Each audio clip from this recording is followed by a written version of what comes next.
오늘 봉독해드린 말씀 에베소서 1장 22절로 23절 말씀을 가지고 우리가 하나님 앞에서 함께 은혜 받을 말씀의 제목은 교회의 목적과 의무라고 하는 제목으로 함께 은혜를 나누겠습니다. 원어로 보면 에클레시아라고 합니다. 교회를 에클레시아라고 합니다. 이 교회, 이 에클레시아라는 자체가 부르심을 입은 사람이라는 뜻을 가지고 있습니다. 그래서 사도 바울은 교회를, 다시 말하면 성도를 다음과 같이 말씀하고 있습니다. 성경 고린도전서 1장 1절로 3절 말씀에 보게 되면 하나님의 뜻을 따라 그리스도 예수의 사도로 부르심을 받은 바울과 형제 소스데네는 고린도에 있는 하나님의 교회 곧 그리스도 예수 안에서 거룩하여지고 성도라 부르심을 받은 자들과 또 각 처에서 우리의 주 곧 그들과 우리의 주 대신 예수 그리스도의 이름을 부르는 모든 자들에게 하나님 우리 아버지와 주 예수 그리스도로부터 은혜와 평강이 있기를 원하노라 했습니다. 사도 바울은 하나님의 교회를 그리스도 예수 안에서 거룩하여지고 또 성도라 부르심을 받은 자들이라고 규정하고 있습니다. 교회는 건물이 아니고 제도도 아닙니다. 다시 말해서 예수 그리스도의 이름을 부르는 성도들이 모이는 것이 바로 교회입니다. 아멘. 그렇다면 예수 그리스도의 이름을 부르는 성도들이 모임이란 구체적으로 어떤 사람들이 모여서 무엇을 하는 모임인가에 대해서 우리가 알아야 될 줄 압니다. 성경 마태복음 16장 15절로 18절 말씀에 보게 되면 예수님께서 제자들과 되게 부르신 물음이 나옵니다. 이르시되 너희는 나를 누구라 하느냐? 시몬 베드로가 대답하여 이르되 주는 그리스도시요 살아계신 하나님의 아들이시니이다. 예수께서 대답하여 이르시되 바요나 시몬아 내가 복이 있도다. 이를 내게 알게 한 이는 혈육이 아니요 하늘에 계신 내 아버지시니라. 또 내가 내게 이르노니 너는 베드로라. 내가 이 반석 위에 내 교회를 세우리니 음부의 권세가 이기지 못하리라 하십니다.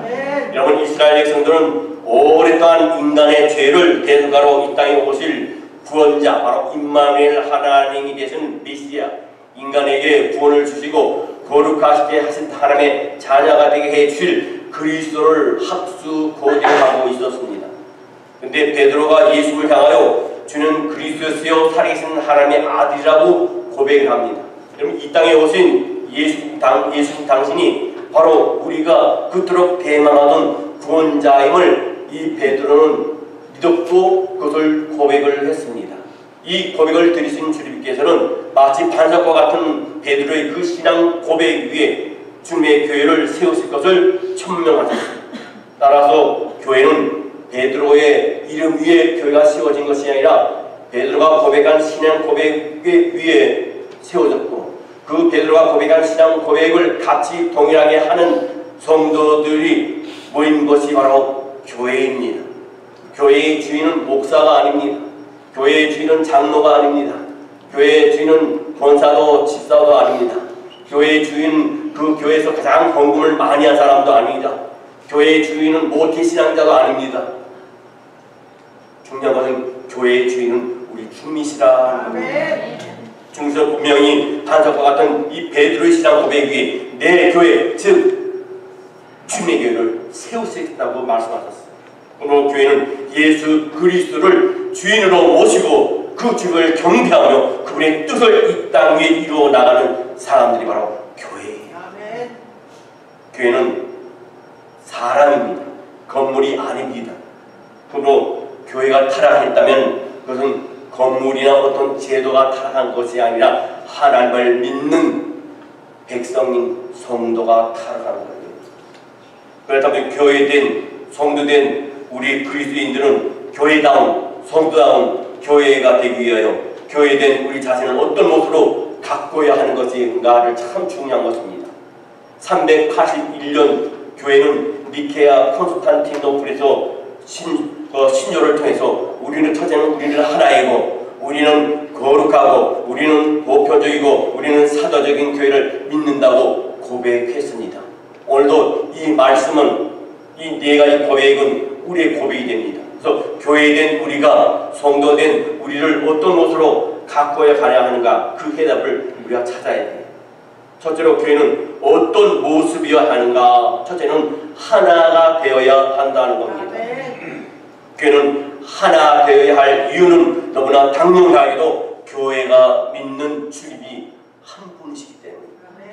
성경 에베소서 4장 3절로 6절 말씀을 보게 되면 평안에 매는 줄로 성령이 하나 되게 하신 것을 힘써 지키라. 몸이 하나요 성령도 한 분이시니 이와 같이 너희가 부르심의 한 소망 안에서 부르심을 받았느니라. 주도 한 분이시요 믿음도 하나요 세례도 하나요 하나님도 한 분이시니 곧 만유의 아버지시라. 만유에 계시고 만유를 통일하시고 만유 가운데 계시도다. 근데 여러분, 그토록 어리석은 교회가, 성도가 분열합니다.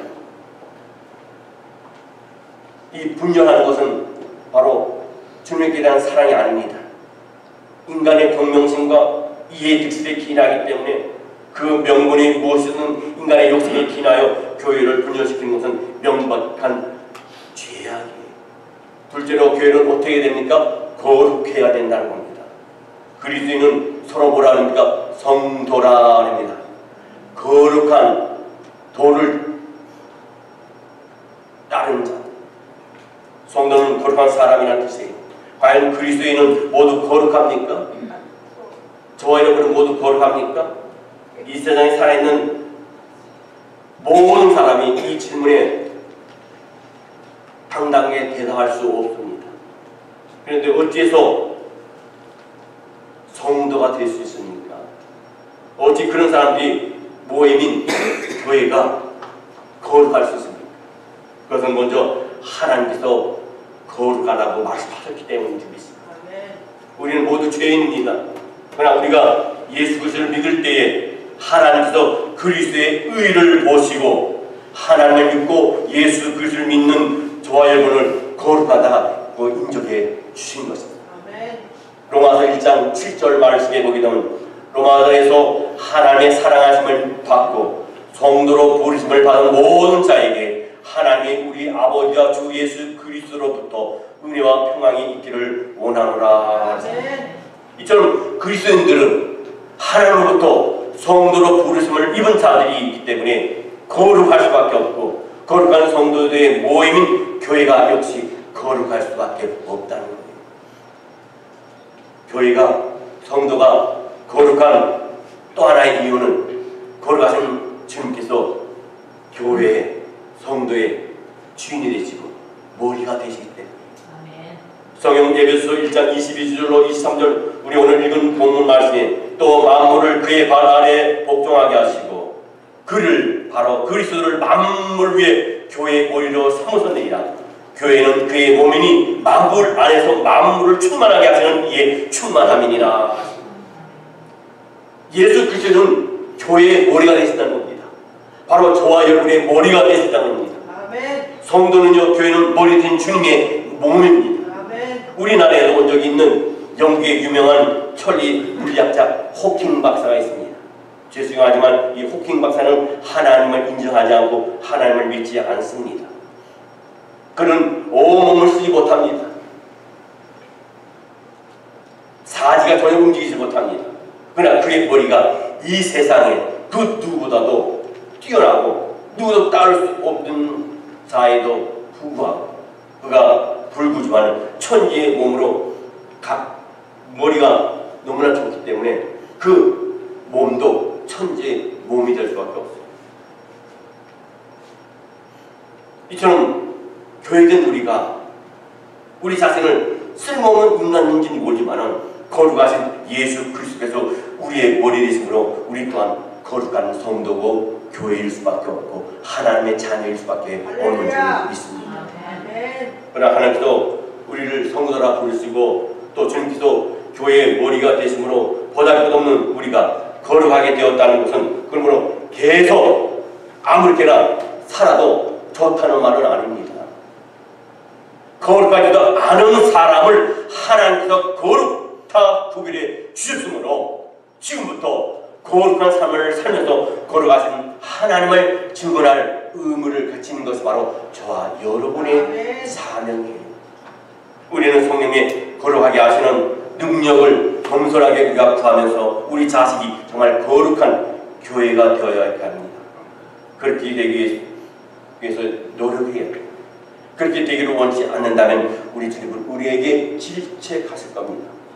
어떤 말씀으로 질책하시느냐? 성경 마태복음 21장 13절 말씀에 보면 내 집은 기도하는 집이라 일컬음을 받으려 하였거늘 너희는 강대의 소굴을 만드는 도다 하십니다.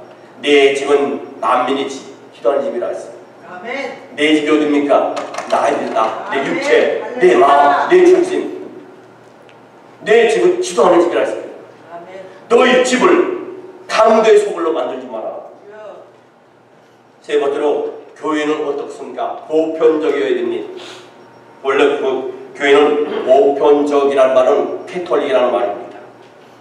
그러나 정교개혁 이후에 개신교와 구교를 구별하기 위해서 유니버셜이라는 단어를 이 개신교에서 썼습니다. 기독교에서.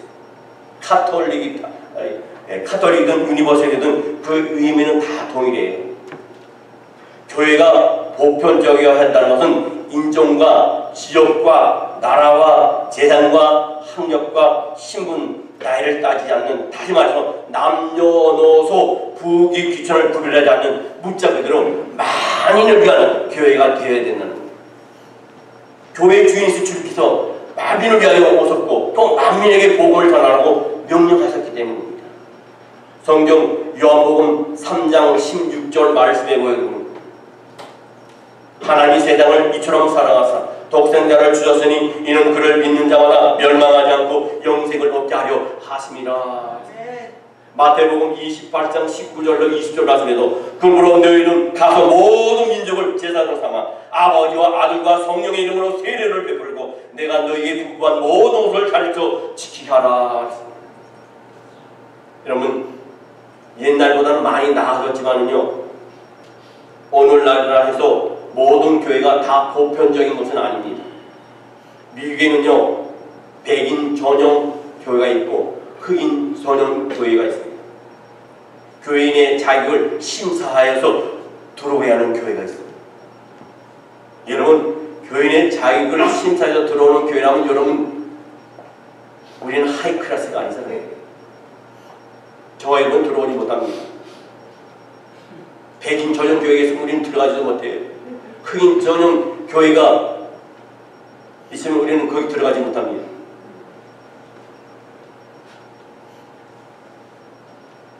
분명한 것은 교회는 누구나 다 들어와야 된다.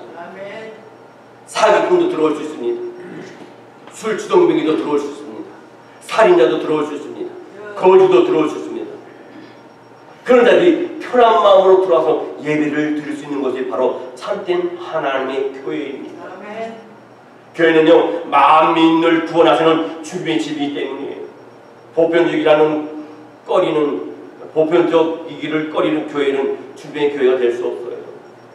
주님께 이 땅에서 계실 동안에 주님 곁에는 어부도 있었습니다. 세리도 있었습니다.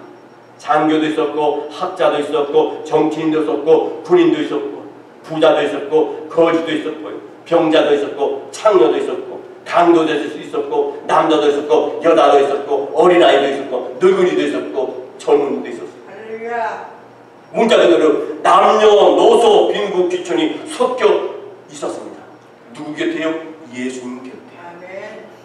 주님께서 인간에게 그같이 보편적인 구원을 내려주지 않았던들 우리는 이렇듯 교회가 되고 성도가 될 수 없었습니다.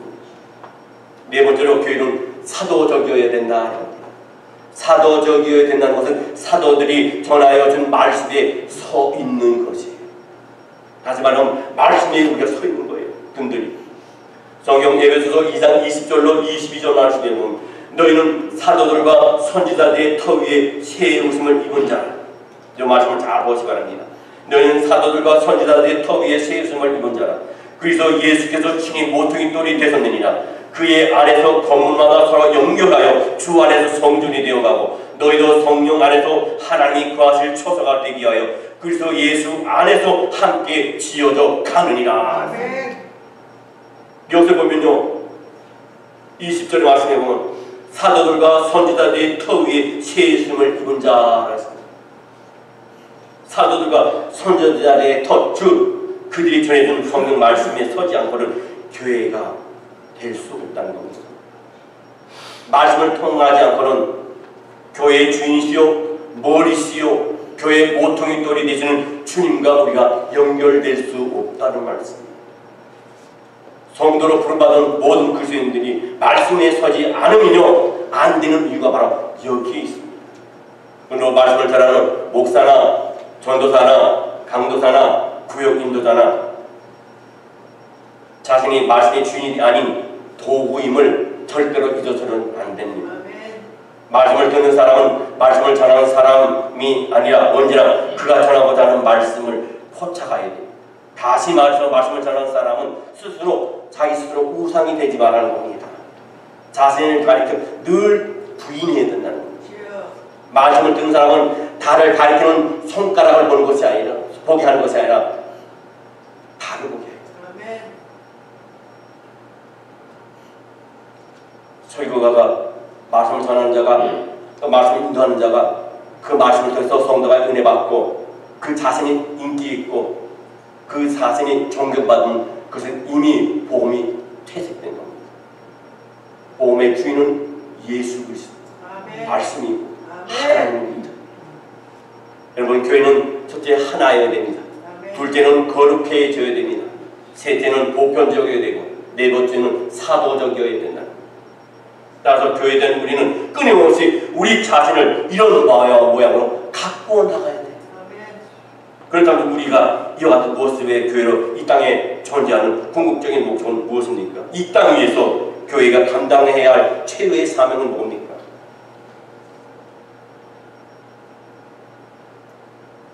그는 주님께서 이 땅에 오신 목적과 일치가 됩니다.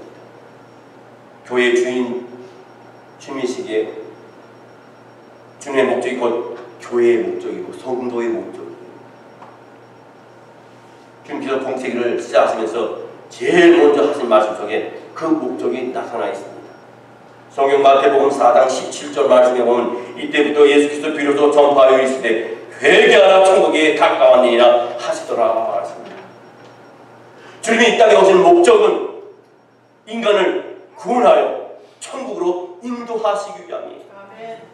천국의 구원을 위하여 주님께서 말씀을 가르쳤고 십자가를 지셨고 교회가 해야 할 일을 바로 우리에게 가르쳐 주셨습니다.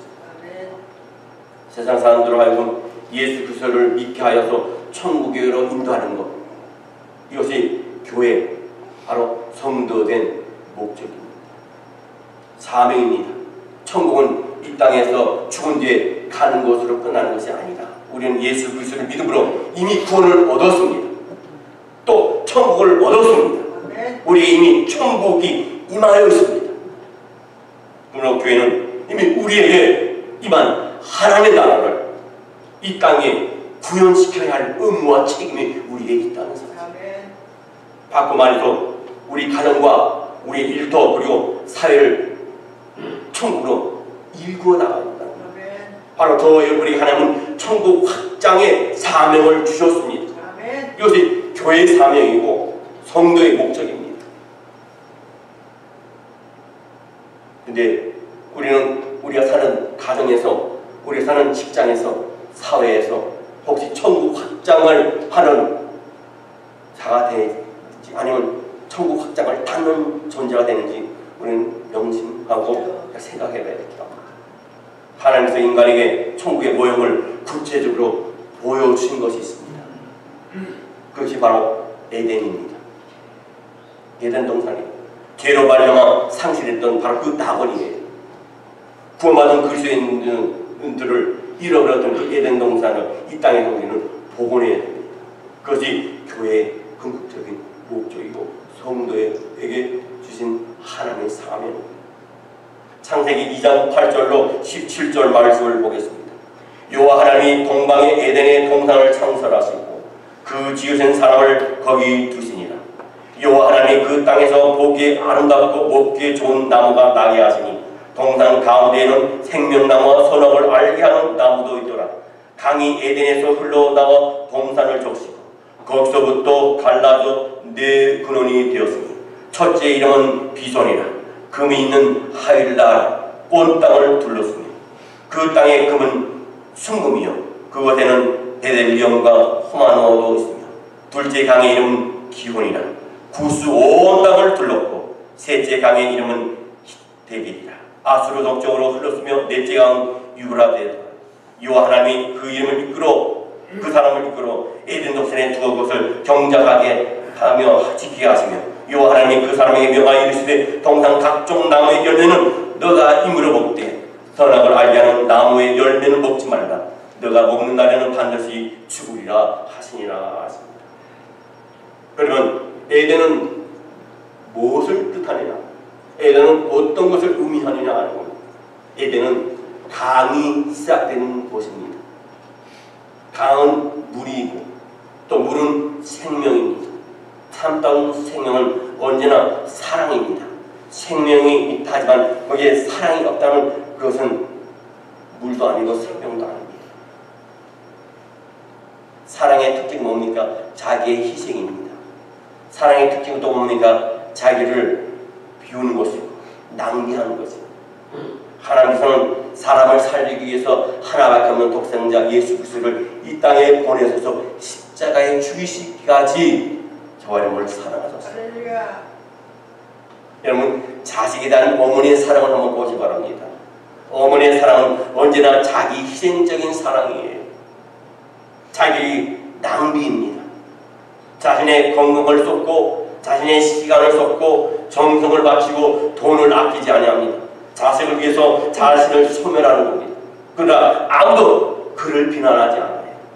자기 희생과 자기 낭비 없는 사랑이란 절대로 존재할 수 없기 때문입니다. 남녀 간의 사랑도 마찬가지입니다. 물의 자기 희생과 자기 낭비는 완벽합니다. 물은 자신을 소멸시키므로 사람에게 생명을 갖다 줍니다. 물은 자신이 더러워짐으로 사람의 더러움을 깨끗하게 만들어줍니다. 사람이 깨끗해지는 만큼 물은 더럽혀지는 거예요. 그래도 물은 사람의 필요를 거절하지 않아요. 물은 완전한 생명, 완전한 사랑이기 때문에 여러분 사랑이 있는 곳이고 그것이 사랑이 있는 곳이면 그것은 어디든 에덴이 복원이 돼요. 자기 희생과 자기 낭비가 없다면 하늘을 찌를 듯한 십자가가 있다 하더라도 그것은 더 이상 예배당이 아니고 교회가 아닙니다. 둘째로 에덴은 울타리가 쳐진 것입니다. 개역 성경에 보면 에덴의 동산이라고 그랬는데요. 그러나 그것은 적절한 표현이 아닙니다. 히브리어 법은 이 에덴을 갖다가 간이라고 합니다. 간이라는 말은 뜰 또는 정원이라는 뜻이에요. 영어 성경은 이 단어를 갖다가 가든이라 했습니다. 그러나 간은 그냥 정원이 아닙니다. 울타리가 쳐져 있었어요. 여러분 처음에 아담과 하와가 있었던 그 에덴은요 울타리가 쳐져 있었습니다. 그건 뭡니까? 다른 불수물이 들어오지 못하고 구별시키기 위해서 물타리를 하나님께서 에덴에다 쳐놨습니다. 세속적인 사고방식이 들어오지 못하도록 차단하는 겁니다.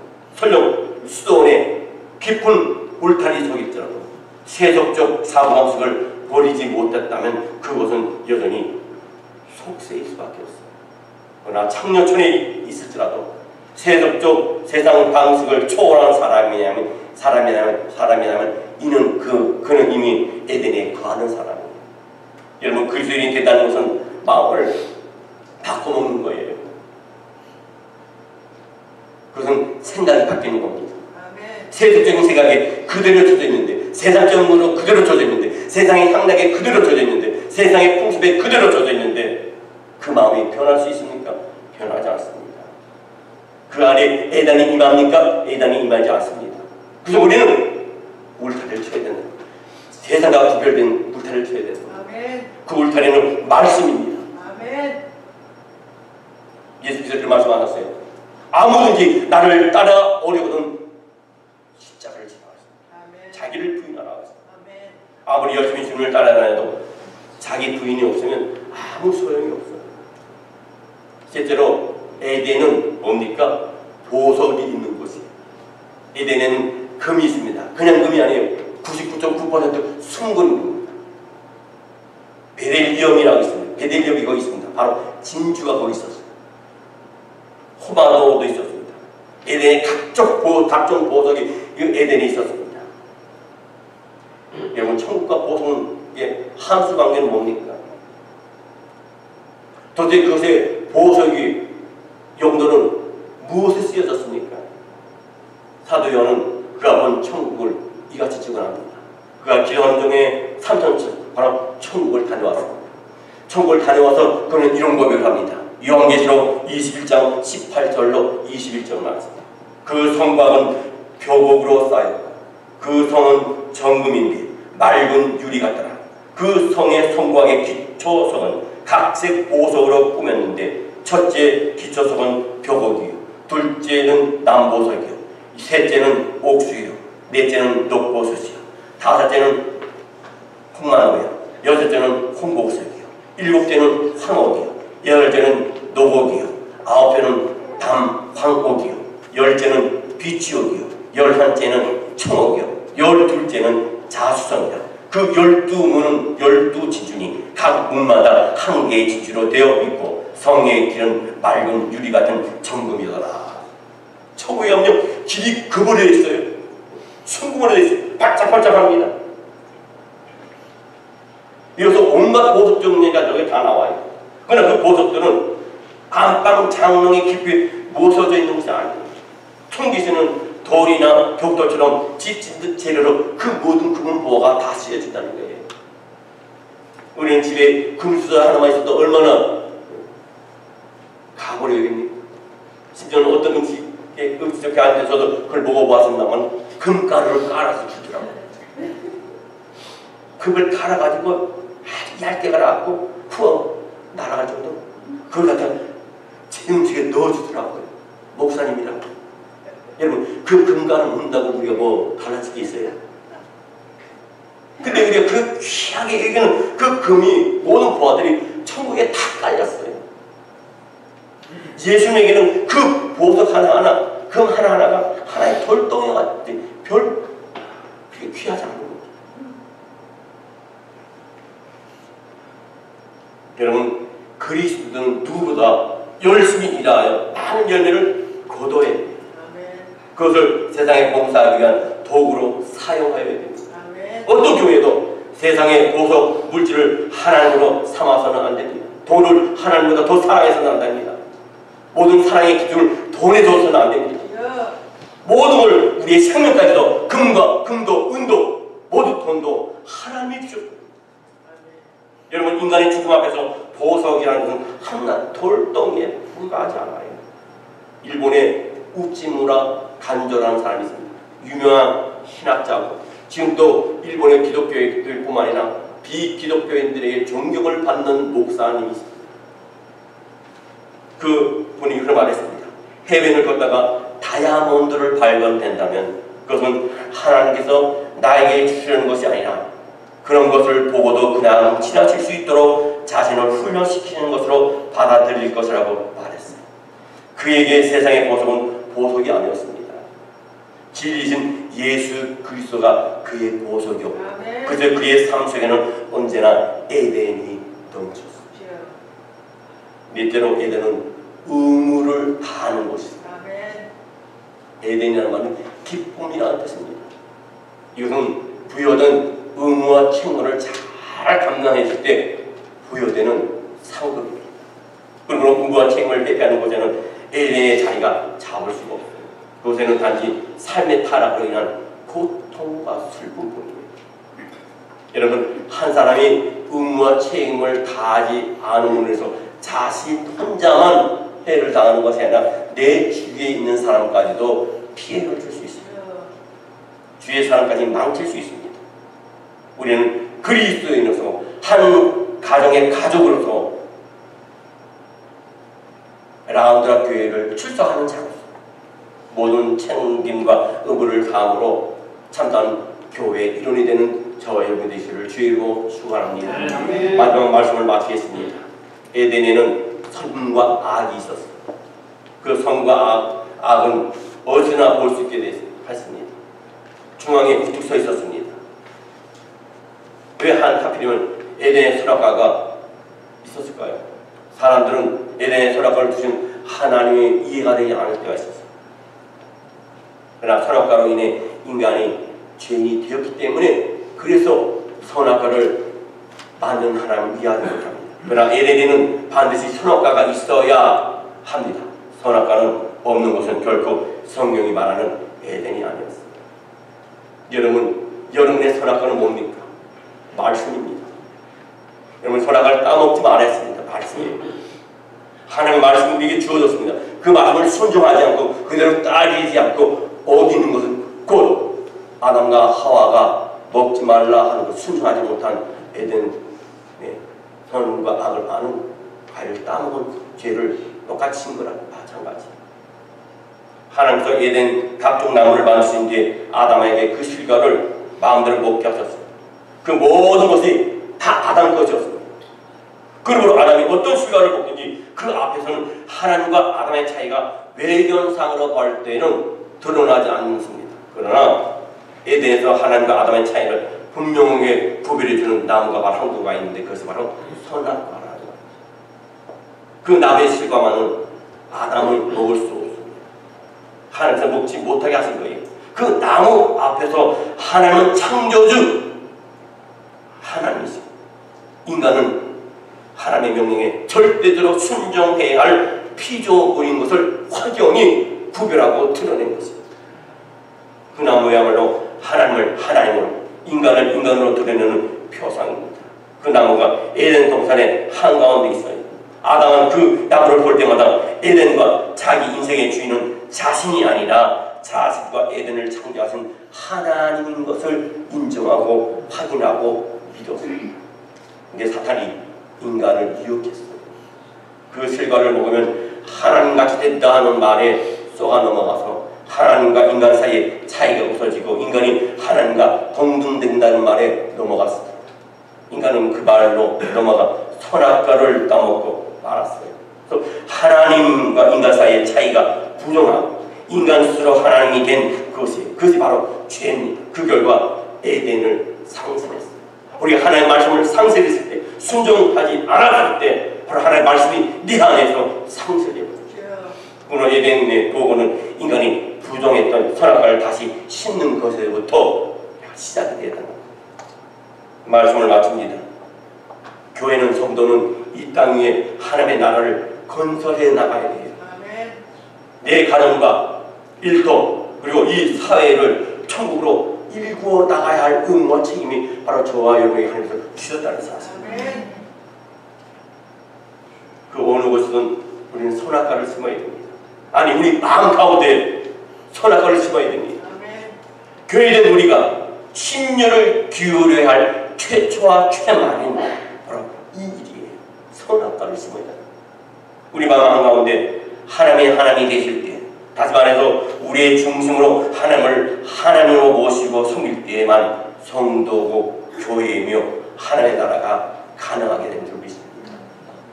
여러분, 오늘을 여러분의 마음속에 선악과를 심던 영적인 식목일로 삼는다면 저와 여러분은 이 땅을 에덴으로 갖고 갈 하나의 교회, 거룩한 교회, 보편적인 교회, 또 사주적인 교회로 우리가 나가게 될 줄 믿습니다. 기도하겠습니다.